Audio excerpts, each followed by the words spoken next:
before going to Fire School of Ministry, how charismaniac were you? You know, it's funny because and let me just say this. Yeah. Guys, the reason why I'm curious about this is because I don't think people who deconvert or deconstruct are always folks who just want to go sin. And I don't think that's the case in your life. Mm-hmm. I think there was a death by 1,000 blows. Yeah. And then you genuinely did not want to leave the faith, mm-hmm. and yet arrived at this conclusion that it's not true. And so as someone that's curious, and it was traumatic for you, like it was hurtful. Yeah. You sounds like you almost miss having faith at times, if that's a fair way to say it, right? And so I told you offline, selfishly, my thought is, I believe this is true, mm-hmm. but not only do I believe that it's true, I also think if people can learn on how to not go through the trauma of deconverting, that there could be utility in your story to help people do that. And then, you know, I'm sure at some point we'll get into some of the truth claims of Christianity and where you land on those today, mm-hmm. or even if there's a world beyond the natural realm. So I wanted to preface that with that, because I think there's utility in what your story is. Yeah. Selfishly speaking, as a Christian, you know. 100%. Yeah. 100%.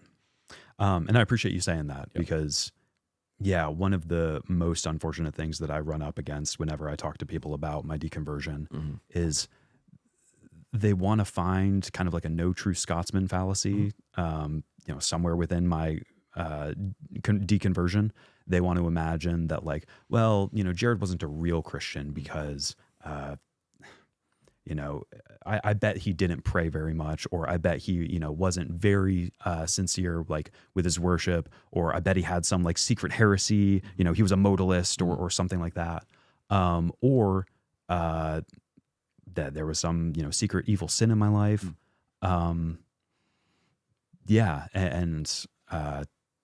you know, to the best of my ability, I can say, like, no, there wasn't any of that. Yeah. You were locked in. Yeah. Yeah. So were you super charismatic prior to School of Ministry?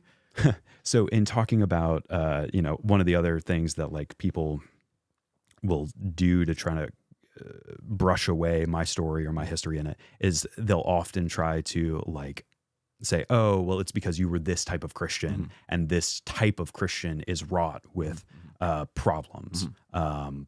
So like, oh, you were charismatic, or like, oh, you listened to this teacher. But in reality, I saw myself as like a very ecumenical Christian. So, you know, I was charismatic and Pentecostal. So I did like people like Bill Johnson. But then I also liked my Paul Washers. You know, I loved my James White. You had a wide palette, it sounds like. I did. Yeah. I absolutely all at the same time, or through? Yeah. Okay. Yeah. Okay. That's cool. I think, you know, ate the meat, spit out the bones kind of thing. Okay.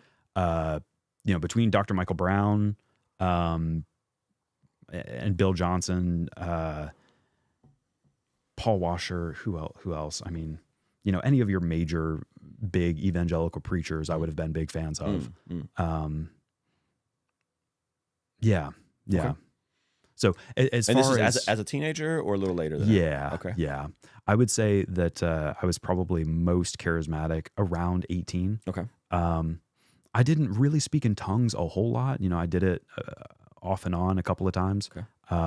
But I believed in gifts of prophecy. I believed in word of knowledge and all of that. Yeah. Oh, James White. That was the other name I was going to mention. I love James White because he, it was a conversation with him at Fire School of Ministry, because he and Dr. Brown were boys. It was a conversation with him that prompted me to go to Wheaton.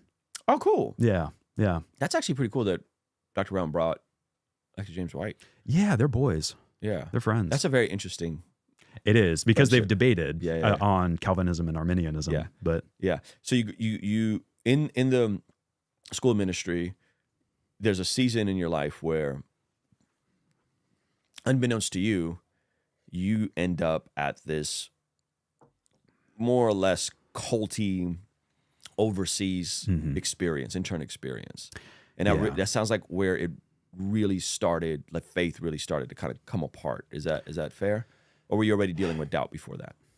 I usually tell people that I started doubting the day that I started believing. Interesting. So, you know, where a lot of people came to faith through this glorious encounter with God, or, being overwhelmed by the crucifixion or the beauty of Scripture. My conversion experience was Christmas 2007. I was 13 years old, and I came face to face with atheism and with nihilism. And I think that I was so terrified of that being true that propelled me into the arms of Jesus. Okay. So that was the night that I, earnestly prayed to God, God, please be real. And I think that my entire 10 years of my Christian walk was trying to cultivate a real relationship with God, trying to find epistemic certainty in faith and the truth of Christianity through the arms of apologetics. So I studied apologetics a lot. And then the other side of that was cultivating, a personal relationship with Jesus and with the Holy Spirit. So it was devouring apologetics books and debates and doing all of that. But then also waking up at 5 a.m. every morning before high school to have an hour in worship, just adoration of God and of Christ. And that was my whole world. Define epistemic certainty for me. Yeah. So, because certainty to me is the opposite of faith. Sure. Maybe epistemic certainty is the wrong term then. You could say like warranted knowledge. You don't have to be positive, but sure enough. I will say that philosophically, that is still one of those things that really bugs me. What do you mean?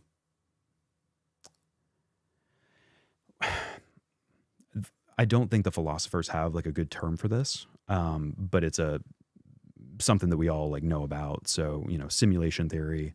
How do you know that you're not dreaming right now? How do you, Ruslan, know that you're not actually an alien named Glorbon, 3 million light years away? How do you know anything?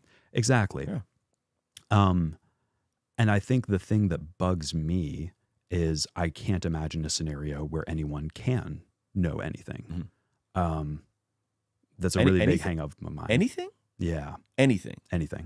Well, I mean, you have Descartes, right? The I think, therefore I am. That whole philosophical experiment, what he's saying there, it's not like I think, therefore I am. If I put my mind to it, I can do anything. What he's saying is that if you strip away everything else, the only thing that you can truly know at a properly basic level is that I am a thinking, experiencing thing. That's it. And I guess this is the deep dive on your nihilism that bro, I think I can know love. I think I know my kids love me and my wife loves me without empirical proof. But how do you know that your wife and kids are real? You know that you're experiencing love. You know that you're feeling something. But how do you know that the external reality of your wife and children are real? Because I was there for the birth of them. Okay. How do you know that's not a dream?